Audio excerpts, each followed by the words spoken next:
तो हेलो दोस्तों, आप कैसे हैं। आज आपके लिए एक शानदार क्लास लेकर आ चुके हैं। इस क्लास में आपको लगभग 35 से 40 क्वेश्चन देखने को मिलेंगे।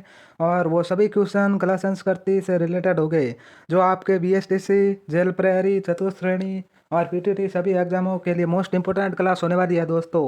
और इसलिए कहूँगा कि इस क्लास को मिस मत करना और शुरुआत से लेकर एंड तक ज़रूर देखना।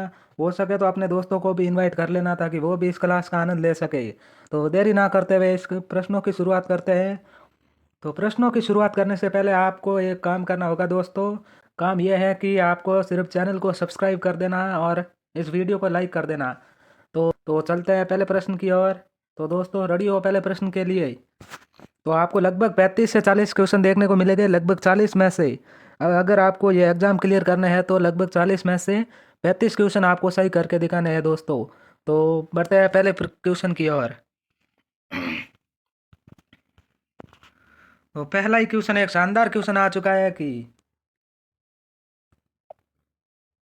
क्वेश्चन क्या कह रहा है कि किशनगढ़ शैली का प्रवर्तक माना जाता है। किशनगढ़ शैली के प्रवर्तक माना जाता है, मतलब सवाई जय सिंह को, महाराजा जसवंत सिंह को, या राजा सामंत सिंह को, या महाराजा मान सिंह प्रथम को। तो इसका आंसर क्या होगा? इसका आंसर होगा सी। सी आंसर करेक्ट होगा दोस्तों। राजा सामंत सिंह को किशनगढ़ शैली का प्रवर्तक माना जाता है। तो बढ़ते हैं नेक्स्ट क्वेश्चन की ओर। और अगला क्वेश्चन आ चुका है कि और अगला क्वेश्चन आ चुका है कि बूंदी में भित्ति चित्रों के लिए प्रसिद्ध चित्रशाला का निर्माण किसने करवाया? महाराव गुमान सिंह, उमेद सिंह, जालिम सिंह, या राम सिंह। तो इसका आंसर क्या होगा? तो इसका आंसर होगा Umed Singh. B answer correct होगा दोस्तों। उमेद सिंह ने भित्ति चित्रों का निर्माण करवाया। बढ़ते हैं अगले क्वेश्चन की ओर। और अगला क्वेश्चन आ चुका है कि और अगला क्वेश्चन आ चुका है मोबाइल स्क्रीन पर। बहुत शानदार क्वेश्चन आ चुका है कि बूंदी शैली का सर्वाधिक विकास किस शासक के समय हुआ? महाराव उमेद सिंह, राव सुरजन सिंह, अनिरुद्ध सिंह, या राव शत्रुसाल। तो इसका आंसर होगा बी, महाराणा राव सुरजन सिंह। नहीं, सॉरी दोस्तों, इसका आंसर बी नहीं। महाराव उमेद सिंह के समय सर्वाधिक विकास हुआ बूंदी शैली का महाराव उमेद सिंह के समय। बढ़ते हैं अगले क्वेश्चन की ओर। और अगला क्वेश्चन आ चुका है कि जैसलमेर का किला प्रसिद्ध है। ये तो हाल फिलहाल में 12th की है, वो भी बता देगा कि जैसलमेर का किला किस लिए प्रसिद्ध है। 2.5 शाखे के लिए, 2 शाखों के लिए, 1 शाखे के लिए, या इनमें से कोई नहीं। तो जैसलमेर का किला, ए ऑप्शन सही होगा दोस्तों। जैसलमेर का किला 2.5 शाखों के लिए प्रसिद्ध है। तो अगर ये तो आप सब कुछ बता देंगे, लेकिन आप ये बताइए कि जैसलमेर 2.5 शाखा हुआ कब था? कमेंट में बताना दोस्तों, 2.5 शाखा कब हुआ था, सन बताना। और आ चुका है एक सेकंड क्वेश्चन अगले क्वेश्चन की ओर। क्या कह रहा है कि राजस्थान के सबसे अधिक क्षेत्रफल में बोली जाने वाली भाषा कौन सी है? क्षेत्रफल में पूछी है। मेवाड़ी, मालवी, हाड़ौती, या मारवाड़ी। तो राजस्थान के सबसे अधिक क्षेत्रफल में बोली जाने वाली भाषा मारवाड़ी भाषा है। डी ऑप्शन करेक्ट होगा। बढ़ते हैं नेक्स्ट क्वेश्चन की ओर। और अगला क्वेश्चन आ चुका है कि किसने राजरूपक की भूमिका में डिंगल को राजस्थानी भाषा कहा? डॉक्टर सुमित कुमार चटर्जी, उदयराज उज्ज्वल, पंडित रामकरण आसोपा, या नरोत्तम जोशी। किसने राजरूपक की भूमिका में डिंगल को राजस्थानी भाषा कहा? तो इसका आंसर सी आंसर करेक्ट होगा, पंडित रामकरण आसोपा। कौन सी आंसर करेक्ट होगा? बढ़ता है अगले क्वेश्चन की ओर। और अगला क्वेश्चन आ चुका है, किस राजपूत शासक ने नहतंग की रचना की? तो इस क्वेश्चन का आंसर देने से पहले दोस्तों, इस आने वाली भर्तियों की आप शानदार तैयारी करना दोस्तों। आप 2025 में न्यू ईयर लग चुका है, और 2025 में अपने माता पिता को नौकरी लेकर ही दिखाना है। तो ये क्वेश्चन क्या कह रहा है? नौकरी लेकर ही दिखाना है दोस्तों माता पिता को। माता पिता आपसे बहुत कुछ आस लिए बैठे हैं, तो उसकी आस को, माता पिता की आस को विफल मत जाने देना। तो ये क्वेश्चन क्या कह रहा है कि किस राजपूत शासक ने नहतंग की रचना की? महाराजा जय राय सिंह, राजा सामंत सिंह, राव बुद्ध सिंह, महाराजा जसवंत सिंह। तो राय सिंह द्वारा नहतंग की स्थापना की गई। ये ऑप्शन करेक्ट होगा, महाराजा राय सिंह। बढ़ते हैं अगले क्वेश्चन की ओर। और अगला क्वेश्चन आ चुका है कि ललित विग्रहराज का रचयिता सोमदेव किस शासक के दरबार में था? पृथ्वीराज प्रथम, अर्णोराज, या विग्रहराज, या सोमेश्वर। तो इसका आंसर सी आंसर करेक्ट होगा। ललित विग्रहराज के रचयिता सोमदेव विग्रहराज चतुर्थ के दरबार में था। बढ़ते हैं अगले क्वेश्चन की ओर। और अगला एक शानदार क्वेश्चन आ चुका है भाषा के बारे में कि राजस्थान में जनसंख्या के आधार पर सर्वाधिक बोली जाने वाली भाषा है शेखावाटी, मारो, मेवाड़ी, नहीं मेवाती, बागड़ी या ढूंढाड़ी। जनसंख्या के आधार पर पूछी है तो इसका आंसर ढूंढाड़ी होगा। डी आंसर करेक्ट होगा। ढूंढाड़ी भाषा है। दादू दयाल की दादू दयाल भी इसी भाषा में काव्य लिखा करते थे। बढ़ते हैं अगले क्वेश्चन की ओर। और अगला क्वेश्चन आ चुका है कि राजस्थानी भाषा दिवस कब मनाया जाता है? 12 फरवरी, 18 फरवरी, 21 फरवरी या 15 फरवरी। तो राजस्थानी भाषा दिवस 21 फरवरी को मनाया जाता है। सी ऑप्शन करेक्ट होगा। 21 फरवरी को राजस्थानी भाषा दिवस मनाया जाता है। बढ़ते हैं अगले क्वेश्चन की ओर। तो दोस्तों एंड में ज़रूर बताना कि आपके लगभग कितने में से कितने क्वेश्चन सही हुए हैं। और ये क्वेश्चन क्या कह रहा है कि राजस्थान की सबसे प्राचीन वचनिका कौन सी है? अचलदास खिचरी वचनिका, राव रतनमहेश दसोत्री वचनिका या शिवदास चारणरी वचनिका या राठौड़ रतन सिंह जी वचनिका। तो इसका आंसर ये ऑप्शन करेक्ट होगा। अचलदास खिचरी वचनिका सबसे प्राचीन वचनिका है। बढ़ते हैं अगले क्वेश्चन की ओर। और अगला क्वेश्चन आ चुका है कि डिंगल का हेरोस किसे कहा जाता है? नरपति नाले, कलहण, दुर्सा आड़ा या पृथ्वीराज राठौड़। तो डिंगल का हेरोस पृथ्वीराज राठौड़ को कहा जाता है। डी ऑप्शन करेक्ट होगा। डी ऑप्शन करेक्ट होगा दोस्तों। बढ़ते हैं अगले क्वेश्चन की ओर।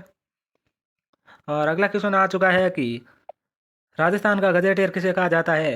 वेली किशन रुक्मणीरी, अचलदास खिचरी वचनिका, वातारी फुलवारी या मारवाड़ रा परगनारी विगत। तो राजस्थान का गजेटियर अबुल फजल द्वारा लिखी गई मारवाड़ रा परगनारी विगत इसको कहा जाता है। डी ऑप्शन करेक्ट होगा। बढ़ते हैं अगले क्वेश्चन की ओर। ये क्वेश्चन आपके आने वाले एग्जामों की दृष्टि से मोस्ट इंपोर्टेंट क्वेश्चन होने वाले हैं क्योंकि ये सभी क्वेश्चन गत वर्षों में पूछे गए क्वेश्चन हैं। अभी हाल फिलहाल एग्जामों में लगभग गत वर्षों में पूछे गए क्वेश्चन ज़्यादा आ रहे हैं। इसलिए इस क्लास में सभी पुराने एग्जामों में आए हुए क्वेश्चन हैं। तो ज़रूर देखना दोस्तों और नोट करते रहना। और अगला क्वेश्चन क्या कह रहा है कि राग मंजरी व रागमाला संगीत ग्रंथों की रचना किसने की? पुंडरीक विट्ठल, उद्योतन सूरी, महाकवि वृंद या सारंगधर। तो इसका आंसर ये ऑप्शन करेक्ट होगा। पुंडरीक विट्ठल। पुंडरीक विट्ठल ने रागमंजरी व रागमाला की रचना की। बढ़ते हैं अगले क्वेश्चन की ओर। और अगला क्वेश्चन आ चुका है कि राजस्थानी भाषा का सबसे प्राचीनतम ग्रंथ कौन सा है? यह देखिए सबसे इम्पोर्टेंट क्वेश्चन 5 स्टार वाला क्वेश्चन है कि राजस्थानी भाषा का सबसे प्राचीनतम ग्रंथ कौन सा है? भरतेश्वर बाहुबली गौर, प्रबंध चिंतामणि, हमीर महाकाव्य, कानड़ दे प्रबंध। तो इसका आंसर होगा ये ऑप्शन करेक्ट होगा। दोस्तों नोट कर लेना ये क्वेश्चन आपको एग्जाम में जरूर देखने को मिलेगा। बीएसटीसी हो, पीटीटी हो, जेल प्रहरी हो या चतुश्रेणी हो, किसी न किसी एग्जाम में ये क्वेश्चन जरूर छपेगा दोस्तों। राजस्थानी भाषा का सबसे प्राचीनतम ग्रंथ कौन सा है? बढ़ते हैं अगले क्वेश्चन की ओर। दोस्तों अगला क्वेश्चन आ चुका है कि राजस्थानी भाषा की प्रथम कहानी कौन सी है? राजवल्लभ, अमरसार, विशांत प्रवास या केसर विलास। तो राजस्थानी भाषा की सर्वप्रथम कहानी विशांत प्रवास है। सी ऑप्शन करेक्ट होगा। विशांत प्रवास। बढ़ते हैं अगले क्वेश्चन की ओर। और अगला क्वेश्चन क्या कह रहा है कि जनजाति के बारे में क्वेश्चन आ चुका है कि निम्न में से कौन सी जनजाति ऐसी है जो कि मकान बनाकर नहीं रहती? डामोर, सहरिया, सांसी, गाड़ या लोहार। तो इसका आंसर होगा ए ऑप्शन करेक्ट होगा। डामोर जनजाति एक ऐसी जनजाति है जो मकान बनाकर नहीं रहती। ए ऑप्शन करेक्ट होगा। बढ़ते हैं अगले क्वेश्चन की ओर। और अगला क्वेश्चन आ चुका है कि दूध बावड़ी कहाँ स्थित है? माउंट आबू, उदयपुर, बीकानेर, सूरतगढ़। दूध बावड़ी वहीं स्थित है जहाँ जंगली मुर्गे प्रसिद्ध हैं और ये जंगली मुर्गे माउंट आबू के प्रसिद्ध हैं। ऑप्शन ए करेक्ट होगा। बढ़ते हैं अगले क्वेश्चन की ओर। तो अगला क्वेश्चन क्या कह रहा है कि अगला क्वेश्चन एक शानदार क्वेश्चन आ चुका है कि गुलाब खां का मकबरा राजस्थान के किस जिले में स्थित है? जोधपुर, जयपुर, कोटा, उदयपुर। तो गुलाब खां का मकबरा राजस्थान के जोधपुर जिले में स्थित है। ए ऑप्शन करेक्ट होगा। ए ऑप्शन करेक्ट होगा दोस्तों। बढ़ते हैं अगले क्वेश्चन की ओर। अगला क्वेश्चन आ चुका है कि गोवर्धन पूजा व अन्नकूट महोत्सव कब मनाया जाता है? चैत्र कृष्ण पक्ष को, कार्तिक शुक्ल पक्ष को, आश्विन शुक्ल पक्ष को या भादो कृष्ण पक्ष को। तो इसका आंसर गोवर्धन पूजा और अन्नकूट महोत्सव कार्तिक शुक्ल पक्ष को मनाया जाता है। क्वेश्चन की ओर। त्योहारों या लोक देवताओं में से ज़्यादा क्वेश्चन आते हैं दोस्तों, और बीएसटीसी में तो जरूर ऐसे क्वेश्चन आते हैं। निम्नलिखित में से कौन सा जल दुर्ग नहीं है? भरतनेर दुर्ग, गागरोन दुर्ग, भैंसरोडगढ़ या कोसवर्धन दुर्ग। तो इसका आंसर होगा भरतनेर एक जल दुर्ग है, गागरोन, भैंसरोडगढ़, कोसवर्धन जल दुर्ग नहीं है। बढ़ते हैं अगले क्वेश्चन की ओर। अगला क्वेश्चन आ चुका है कि शानदार क्वेश्चन आ चुका, हवा महल का निर्माण किसने करवाया? सवाई जय सिंह, सवाई मान सिंह, सवाई माधो सिंह या सवाई प्रताप सिंह। तो हवा महल का निर्माण सवाई प्रताप सिंह द्वारा करवाया गया। तो आपको लगभग सन भी पूछ लिया जाए तो 1799 के आसपास हवा महल का निर्माण करवाया गया, 1799 के आसपास। बढ़ता है अगले क्वेश्चन की ओर। और अगला क्वेश्चन आ चुका है कि भारतीय लोक कला मंडल की स्थापना किसने की थी? मंगला चौधरी, आदित्य मेहता, देवीलाल सामर या डॉक्टर रामानंद तिवारी। तो इसका आंसर सी ऑप्शन करेक्ट होगा। देवीलाल सामर द्वारा भारतीय लोक कला मंडल की स्थापना की गई। लगभग 1859 है या कोई सन ऐसे ही है। ये भारतीय लोक कला मंडल किस जिले में स्थित है ऐसा पूछ लिया जाए तो ये उदयपुर जिले में स्थित है। कौन से उदयपुर जिले में? हमारे उदयपुर जिले में स्थित है भारतीय लोक कला मंडल। बढ़ते हैं अगले क्वेश्चन की ओर। और अगला क्वेश्चन आ चुका है कि नवल संप्रदाय की मुख्य पीठ स्थित है शाहपुरा, साबला, जोधपुर या रेण। तो इसका आंसर सी ऑप्शन करेक्ट होगा। जोधपुर में नवल संप्रदाय की मुख्य पीठ स्थित है। बढ़ते हैं अगले क्वेश्चन की ओर। और अगला क्वेश्चन आ चुका है कि आभूषणों के बारे में भी क्वेश्चन आ चुका है कि ठड्डा आभूषण कहाँ पहना जाता है? बाजू में, गले में, सिर में या कमर में। तो ठड्डा आभूषण बाजू में पहने जाने वाला आभूषण है। गले में तो मंगलसूत्र हो गया, हाँ, हार हो गए, ऐसे गले में पहना जाएगा। सिर में रखड़ी, बोरबंद, ये सिर में, कमर में तगड़ी, ये सारे आभूषण कमर में, कमर के हैं। एक आभूषणों के बारे में ये आपके क्लास लेकर आएंगे दोस्तों। ये क्वेश्चन क्या कह रहा है कि चौथ माता किस जनजाति की आराध्य देवी है? डांबोर, कंजर, गरासिया या सांसी। तो चौथ माता डांबोर नहीं, चौथ माता कंजर जाति की कुल देवी है।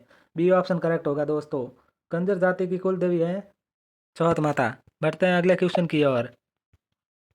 और अगला क्वेश्चन आ चुका है कि मारवाड़ में सूखड़ी नदी के किनारे पहाड़ी पर स्थित दुर्ग है जालोर दुर्ग, सिवाना दुर्ग या सोजत या बसंतगढ़। सूखड़ी नदी के किनारे स्थित दुर्ग है तो वो हो गया सोजत। सी ऑप्शन करेक्ट होगा।